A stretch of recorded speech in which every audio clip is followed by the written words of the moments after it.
Me and Cole became, before that, we went to the Olympics before that, we became very close. But we became close on some disrespectful shit. It was May 2009, and while the basketball world's attention was locked on LeBron James dominating the playoffs in Cleveland, an equally fierce battle was brewing 2,000 miles west in Denver. In the thin Colorado air, a brutal showdown was about to unfold. Two Olympic teammates, both future Hall of Famers, and two alpha competitors were preparing to go head-to-head on basketball's biggest stage. So the games against Cole on Christmas Day, is that the #1? Like, yo, I played against Black Mamba. Cole, you knew what you was getting yourself in. This wasn't just the Lakers versus the Nuggets. It was the story of how Carmelo Anthony and Kobe Bryant turned basketball into a blood sport.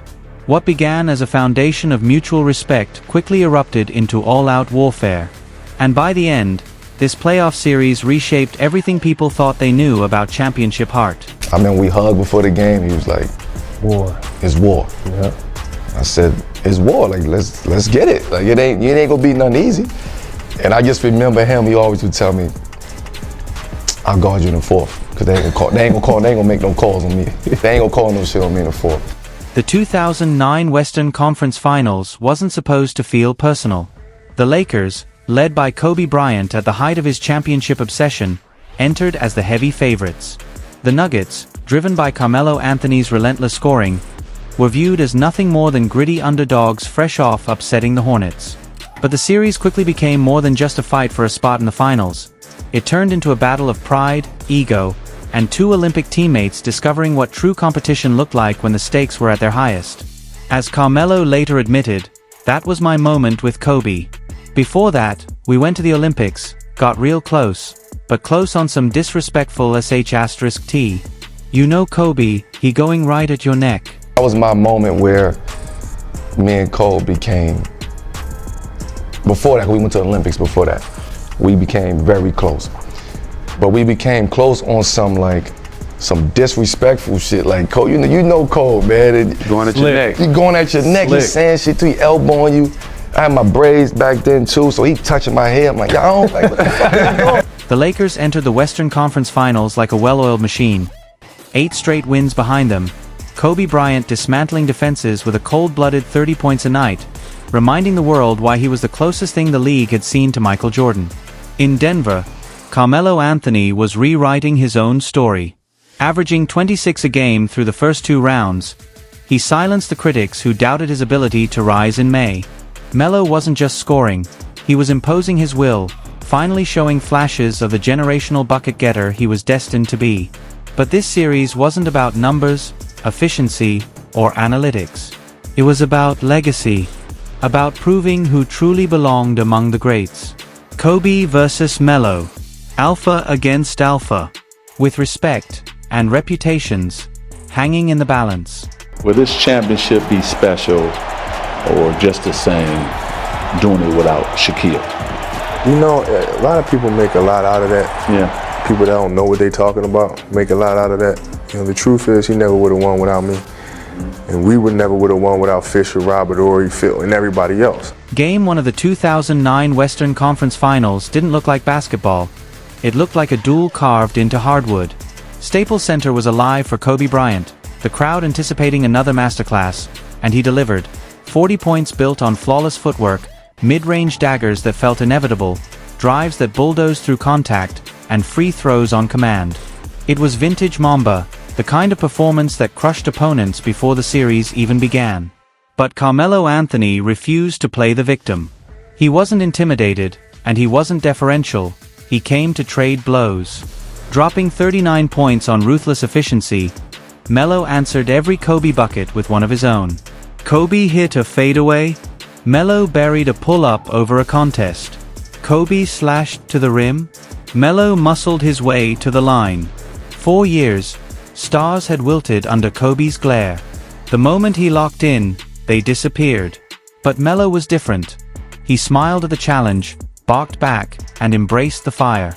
As Charles Barkley put it that night, "People don't understand. Carmelo's not just talented. He's fearless. And that's what you need against Kobe." This wasn't just Game 1. It was the opening bell of a war. He is the best scorer. Kevin Durant is second, but the best offensive player in the NBA is Carmelo Anthony. Game 2 at Staples was different. Less about points and more about pride. Before tip-off, Kobe Bryant, already a master at weaponizing silence, walked straight up to Carmelo Anthony. No theatrics. No banter. Just 2 words, delivered with that razor-sharp Mamba grin. It's war. If Game 1 was a shootout, Game 2 was trench combat. Melo leaned on his strength, punishing Kobe on the glass, ripping down 4 offensive rebounds in the first half alone and turning them into buckets and free throws. Every board sent a message. I'm here. I'm not moving. But Kobe wasn't just trading baskets anymore. He went into full psychological warfare. He picked Melo up full court, bumped him on cuts, whispered in his ear, and held the stare an extra second after every whistle. He was probing for cracks, waiting for frustration to show, for focus to slip. The problem? Melo didn't break. He smiled at the contact, leaned in harder, and kept hitting shots. The Lakers escaped with a 105-103 win, but it didn't feel like a victory lap. Staples Center was tense. The Nuggets weren't rattled. Melo wasn't rattled. And for the first time in years, Kobe had found someone who could stare straight into the Mamba's eyes and refuse to blink. I mean, we hugged before the game. He was like, War. it's war. By the time the series moved to Denver, the rivalry wasn't simmering anymore. It was boiling over. Every possession dripped with venom, every stare down lingered a second too long, and every whispered word cut deeper than the last. Kenyon Martin would later admit, Kobe said some things that I can't repeat on television. That was Kobe's edge. Before he tested your jumper, he tested your soul. But the real surprise wasn't Kobe's fire. It was Melo's response. He didn't balk back. He didn't lose his composure. Instead, he smiled, locked eyes with Kobe, and delivered the 4 words that defined his arc: I've been ready. It wasn't empty bravado. It was conviction. 4 years, Carmelo Anthony carried the reputation of a scorer without leadership, a star without the playoff DNA of his peers. But now, standing across from the most merciless assassin of his generation, Melo didn't shrink. He embraced the chaos. For Kobe, that defiance commanded respect, even if it had to be earned in blood. For Melo, it was the chance to prove he wasn't another name on Kobe's hit list. He wanted to stand as an equal. And as Game 3 tipped off in the thin Colorado air, the Nuggets crowd roared like they knew exactly what was coming. History wasn't just being played, it was being written in real time. He's never been out of the best basketball player of all time debate. Never. Because I played against him. I had guard. Badass man. The ball in his hand. Competitive as they come. 5 rings. All of it. You can't talk about because he had Shaq. No, fuck it. He got 5 rings, man. And he is who he is. Through our generation of playing, my 15 years of playing basketball, Kobe Bryant was the best basketball player in the National Basketball Association. That night in Denver, the court felt less like hardwood and more like a battlefield. Every cut was a collision, every screen a war zone, and every whistle carried the weight of survival. The referees looked overwhelmed, as if they were officiating chaos rather than basketball. Pride was on the line, and nobody was backing down.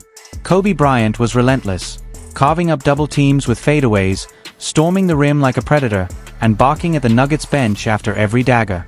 He finished with 49 points, on the road, in the Western Conference Finals. Performances like that are why his name still echoes in GOAT debates. But what made that night unforgettable wasn't just Kobe's brilliance, it was Carmelo Anthony's response. He dropped 34 points, grabbed 10 rebounds, and attacked the paint like his body was built from steel. Every time Kobe tried to silence Denver, Melo dragged them back into the fight. He refused to be a backdrop to Kobe's masterpiece. That's when the narrative shifted. This wasn't Lakers versus Nuggets anymore. It was Kobe versus Melo. 2 alphas trading blows. 2 wills colliding in real time. Even neutral fans could feel it. This was more than basketball. It was personal. George Karl would later admit, I'd never seen Melo that locked in. He wanted Kobe. Every single possession, he wanted Kobe. The Lakers walked out of Denver with the win, but Melo walked out with something just as valuable. Kobe's respect, and the world's. But to see if I was where I was gonna stand at. You know what I'm saying? And that's how, like, we grew, man. That night at the Pepsi Center, it felt like the entire city of Denver was on the floor, defending, rebounding, and screaming at the top of its lungs. The crowd wasn't just noise, it was pressure, momentum, and raw fuel poured straight into Carmelo Anthony's veins. Melo came out possessed. Every pull-up jumper, every bully drive to the rim, every free throw dripped with defiance. By halftime, he had already piled up 27 points, strutting back on defense with a swagger that said, "I'm not bowing to anybody, not even Kobe Bryant."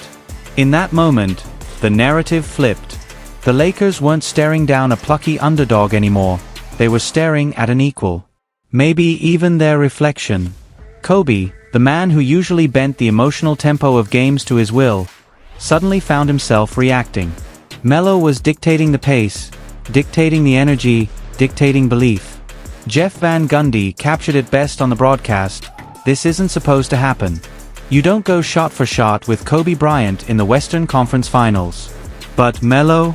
He's doing it, and he's doing it fearlessly. For the first time in the series, the invincible Lakers looked human. Kobe still burned with fire, but Denver had something just as dangerous: belief.